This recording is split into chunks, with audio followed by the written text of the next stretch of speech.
Hi, welcome. I am so excited to be here on our first pond visit. This is something that I'm planning to do every month. Every month we'll be visiting one of our community and one of their ponds.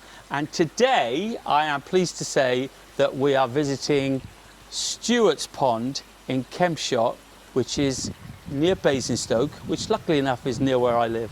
So very handy for the first one. So without further ado, I'm going to introduce you to Stuart. Stuart, hi, how are you doing, buddy? You all right? Hi, Stuart and I go back, probably a couple of years, actually a few years. Yeah, we met at my house. Yeah, that's right. I was building my pond at the time, and Stuart came along with this massive piece of glass, which now is the viewing point of my pond. This is kind of how we met. It's been, what, 4 years, maybe 3 years? 3 years. But I've never seen his pond. So this for me is kind of a real honour and a real pleasure, and I can't wait for Stuart to talk to me about his pond and how he got to put it together. Yeah. So Stuart, I'm amazed by this. I think this looks awesome. How long have you had the pond? Well, we've been in this property 15 years now. Prior to that, I was in West London. Always had a pond, always. Whether it was started off as a simple hole in the ground, and then it got bigger and bigger. And I think when I left London to move out here, obviously I had to bring me fish with me. Yeah. So the first thing I did when I got here was there was an old garage that got vintage long demolished. I put a fiberglass pond into that, just as a temporary home. I employed a guy to transport me fish up to here, and they stayed in there. And then what I did, the Mark I pond, if you like, was the original hole in the middle of this one. So this pond depth, you've got three separate depths. You've got a 3 metre pit in the middle, you've got a 2 metre ramp at the back, and then you've got a 1 metre shelf going all the way around the edge. So the original hole in the ground, if you like, was that middle one. That's kind of interesting because as pond keepers, I very sympathise with you on the basis that I've only been doing it for a very short space of time, so I bow to your knowledge. But from my perspective, I think I'm pond 3 in 4 years. Yeah. So how many ponds have you gone through? Here. Yeah. This is the second. This is the second. This is the second. So this is the second one. What happened was, and what happened in the other pond was a major impact on this one. So what happened was we had some really torrential rain and acrid rain, and it wiped out my whole collection. Wow. So I lost the whole lot. So, devastated. I had fish there 80, 90, just under a metre long, and they were I'd had them for years. How many do you think you lost? 40. Wow. Yeah, and how long ago was that? That was now about 6 years ago. Wow. Okay. So, putting a fish in a double black bag because they were that big, that heavy, you couldn't put them in a single bag because they would just burst the bag. So that devastated me, and I said to the wife, that's it. I pumped it all out, emptied it, left it, walked away with it. And after a year, the wife kept saying to me, look, you need something back. And she said, what's missing with you is your fish. Yeah. So when the wife said, do another one, do something bigger, a bit better, the roof was an important aspect of it. But obviously I needed to make sure that, it had plenty of sun. So I was originally going to build it inside a complete room, do the whole all sides. So it started off down there, the back. And I thought, no, I'm going to leave something open. I put the skylights in so I've got sun during the midday when the sun's at the top. Yeah. As the sun comes around, it goes from east to west that way. Yeah. They get plenty of sun here, and it also gives great reflection. The patterns you get dancing, as you can see there now for light. Yeah, it looks amazing. And as night time comes, it gets darker. It's brilliant, all this little pattern off the sides. So yeah, that's why I put the roof on, so I never had that problem again. The only water that goes in there is controlled by me now. Excellent. I think one of the things that strike me, and when I say strike me, apart from the beautiful fish you've got here, the beautiful collection, is how polished the water is right now. I've not seen water like this before, if I'm honest. Why is it so clear? I put that down to ozone. Oh, obviously, and filters. Okay. You know, you've got to think about the type of filtration you've got. If you keep good water, you'll keep good koi. If you keep good water, you'll keep away disease. It's all about water quality. So, you know, people, budgets on filters could be a tenner, your DIY tenner one that you make yourself, and I've had those filters, believe me, you know, up to, as you know, thousands. I'm now on the thousands actually, because you know, you just become lucky in life and in work and whatever. No, absolutely. So you can afford yourself. So the different levels. So the polished water, I wanted something different, and there's a guy called Ollie down through. I met down in. I see him on the social media. Yeah. Who was raving about ozone. I had ozone on an old marine tank that I had.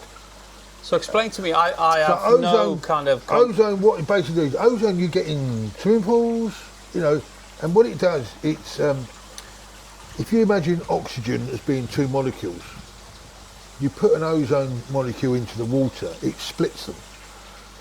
That single molecule then it's got to find something. So what it's going to do, it's going to latch on to any protein in the water. So it will latch onto that and destroy it. Wow, okay. So basically, ozone is generated by the ozone generator that I've got over there. We'll have a look at that in a minute. I'll show you that. And then there's a big protein skimmer in there, Sanders skimmer, big one come from Germany, big 2 metre job. That's on a 7,000 litres per hour pump on that, on its own. And you can see, you know, there's no... it's stunning. The water is polished to an inch of its life. No UV. Oh, wow. Yeah. So most people, you know, think they've got to have a UV to cleanse the water. But no, ozone's definitely the way. So a lot of the parasites, what parasites? Not your parasites. Brilliant. Should we have a quick look at the, ozone? I'll show you the filters. Awesome. Okay. So Stuart has just opened his special cupboard outside. He's going to talk us through his ozone layer. His ozone layer? That's not his ozone layer. Ozone generator, it's me that's killing it. So we've created our own ozone layer. That's the generator just there. And down there, that's an oxygen purifier. So that purifies the oxygen that goes through that generator. And then that generator puts it through that little airline that's up the top there, out for the roof. And that is constant on? That's constant. I'll never turn it off. Wow. Never turn it off. So we're now in Stuart's filtration house, and Stuart is going to talk us through his filtration. Okay. So recently changed the filters here. Before I had the Oazi small drum, you know, a small drum with a little bio chamber, what they call it, Oazi Premium Air. Well, at the end. Yeah, the little compact one. Yeah. So I had that. My whole system is pump fed, by the way. There's no bottom drains in my pond. That's interesting. Yeah. Because I'm the same. I don't have a bottom drain. You know, some people swear by bottom drains. You know, in all the years of fish keeping, I've always gone with pumps, and it's worked for me. So keep with what it's not broken. Don't fix it. So I used to have the small compact L up there. And then I had here a 4-bay cloverleaf for mechanical. Yeah. And then I had the old Nexus 310 up here. That's a bit of a monster, isn't it? Well, the biological. Yeah, it's a beast, but these are fantastic filters. You know, so easy to maintain. And then obviously the protein skimmer is there. Go. So that looks like a monster. The Sanders Skim 200. You can get the 300, but I couldn't fit it in here. Which is slightly wider and a lot taller. But you would have had it if you could. I would have had it, yeah. I would have got the biggest. I wanted to get the biggest possible one. 2 bone chars. Yeah. Pre-filtering through charcoal. Pre-filtering through charcoal in there. Both for the bone char. So auto top-up system on the pond. Yeah. Just a toilet system float. Yeah. So mains water comes in, up for the charcoal, through into the bone char, and then it will just top up the pond direct. This one here, I've just got that on a really spiny. Actually, I've got the little pump from DW Gardens. Oh, okay. So it's a small pump, and what it's doing, you can see how slow that's coming through. Oh, it literally is trickling in. That's just a little trickle through there. Just that if there is anything that ends up in here, any coppers or anything from wherever source, you know, I'll just trickle that through that as well. So again, adds great to the quality, you know, of my water. It adds to the clearness of it. For those of you that don't know, trickle in, trickle out system basically is a system that through the when the filter cleans, it gets rid of some of the water, and slowly over time the trickle just keeps the water topped up. In other words, because this got an auto clean on it. Yeah. So when the drum needs a clean, it just do its business and off I'm it losing, goes. Yeah. I don't know, maybe a gallon of water or more a day. Yeah. So that automatically tops up any losses or evaporation. Then we've got the 2 tempests. So the 2 tempests coming off of the skimmer. Yeah. So my skimmer, 10,000 litre pump down there, runs up through the twin tempest, up through the backy shower. Now the backy in there, I've got... Mountain? Bloom? You've got the... No, I tried BH. Grog? I've got Alpha Grog in there. Alpha Grog? Yeah. Yeah. Well, I had the BH tubes. Yeah. But I found they clogged up. I didn't like it. To me, they wasn't getting enough. Oh, right, okay. You know, and it was like muck building up in there. Is that bacteria house? Is that Yeah. So I got rid of that, stripped it all out, got rid of that, threw that away, and I put the Alpha Grog. Alpha Grog in there, and that's in the bottom chamber. Then I went for a small horticultural bead. Okay. It's like a little lava Yeah. bead. They use it for growing plants in. Yeah. It's so lightweight. So if you put it a piece of the water, it's like buoyant. It's got that many holes in it. Right, got and, you. so that gets smashed through there, and oyster shells. All right, okay. So, yes, the oyster shells go in there. You see, you've got a little stack of them down the back there. So they. Wow, look at you, oyster shells. Yeah. So down the bottom, at the back, the front, I always keep a big old stack of oyster shells there, because obviously they dissolve. Over time. Yeah, exactly. So they dissolve over time. Keeps my KH perfect. Keeps the pH perfect. We've got quite high hard water in Basingstoke, haven't we? Absolutely, yeah. And mine sits around about 10. You probably, I don't know what yours sits at, probably about the same. Yeah, not higher. Yeah, no, I mean, I've got mine, my KH sits at about 7 or 8. Oh, because of... Yeah. So... Because of the ozone. The protein skimmer. It makes a big difference. Yeah. pH, 7.5. Which I dream about 7.5. Yeah. But I think the pH is really down to the shells. Yeah. So that's good. And, and where do you keep the shells then? Where are they in the filter? They're in the top part of the back. Oh, right, you've got them in the back of the shell. I've got the top one of that. And I just, every year, I just throw a bag. So it's cheaper to buy in bulk. Yeah, no, absolutely. So I just keep the store of them down there, But, and obviously the normal Kasuri products that you stock. Yeah. So I'll always keep a just in case up there. I think that lacto plus bacteria. Yeah. Love that stuff because that takes out so much. Yeah, you need to put some back in, right? You need to put it back in. So I need to, absolutely. It's a bit like RO water. When you're taking everything out of that water, you control then what you put back into it. Yeah. So I control what bacteria I want back into my filters. And you're growing your mind your own business right behind you. Yeah, which is kind of really. Yeah, that's quite impressive, and that's all inside. That's all inside. It never dies. Give it a little clip up the top there, amongst all the filter flies in the roof. You've got the air plants. But look at all the flies. You don't need to show that, Nick. For goodness' sake. Look at them all.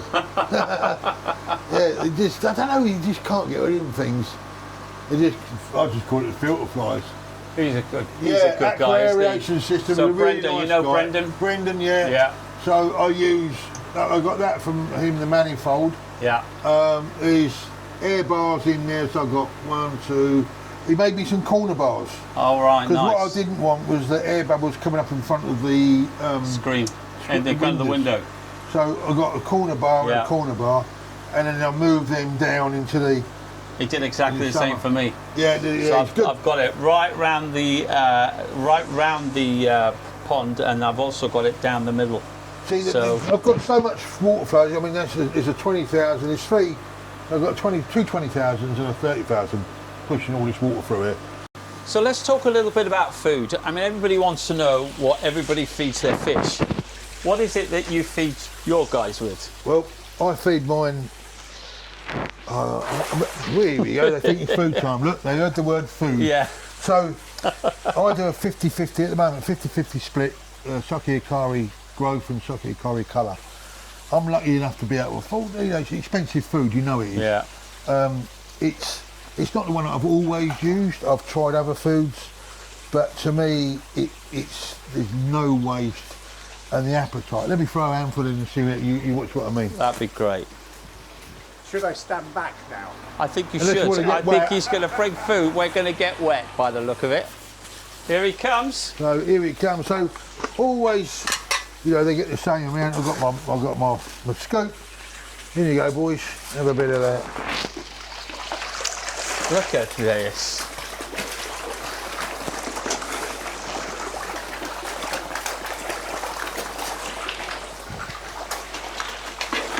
That never ceases to amaze me in terms of how fish You know they say eat. eat as much as they can in a few minutes. Yeah.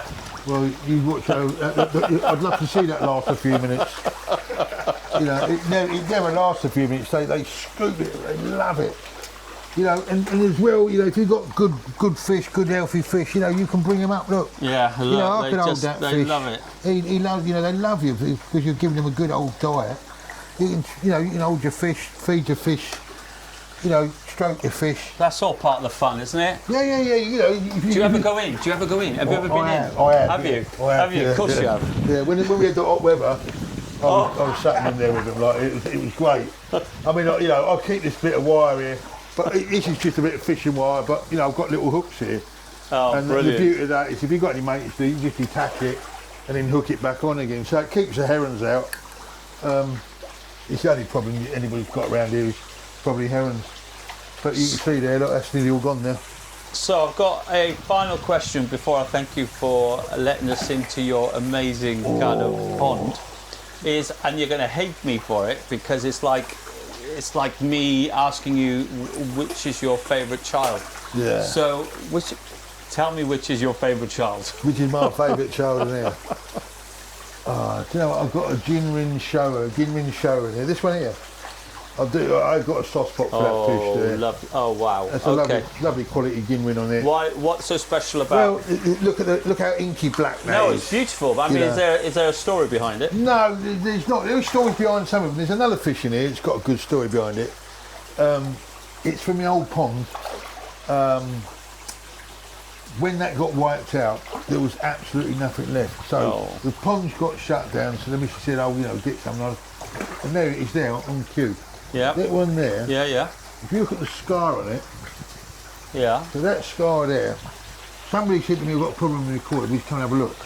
And I went there, and it had no flesh. That fish had no flesh in it. Oh. It had been eaten away. Big like that. You could see the bones, the ribs. Oh my gosh. I didn't Yeah. know it was alive. Yeah. And anyway, I took it from the bloke, and I said, "Oh, you know, it's got to be euthanized." I only said that to him because I wanted to get it away Because you from wanted him. to get away from it. And I've got a small tank. I put it into a little outhouse I've got Yeah. there. You know, a small little fish tank. And I've nursed that back. So you can see the scar. That's amazing when you do that. Yeah. I've done that with one of mine. It Yeah. was just about time for it to go. You could see the bones inside, and I don't know, you probably know Bryony. Do you know Bryony? You Yeah, use yeah, Bryony. Bryony, yeah. So Bryony has London been on Aquatic. some of our videos, and she allowed me to nurture this koi back to health. And over time, I was so pleased that I kept it because it was a beautiful shower. I just think I'll keep that one in the pond. Just to remind you. As a reminder, Yeah. don't never give up on a fish. No, absolutely. You know, you can get them better. You can. But It's patience though, isn't yeah, it? you've got to have that. Yeah. But I'm a bit he could be pickled in there. But I suppose that Ginrin one, there's another one in there that I managed to sort of do a bit of a try bidding on, so to speak. Yeah. It's a lovely, lovely show in here. It's a lovely show. I think the show was me. Oh, brilliant. Anyway, Stuart, I kind of think we should wrap this up because we could talk about this all night, and I know we could. I think everybody can talk about their pond all night, absolutely, you know. and I think it's been a real pleasure to for us to come into your private kind of pond, and I sincerely hope you as viewers have enjoyed the experience, because I certainly have, and I look forward very much to the next time we meet up, and perhaps one of your ponds. I think that'd be great.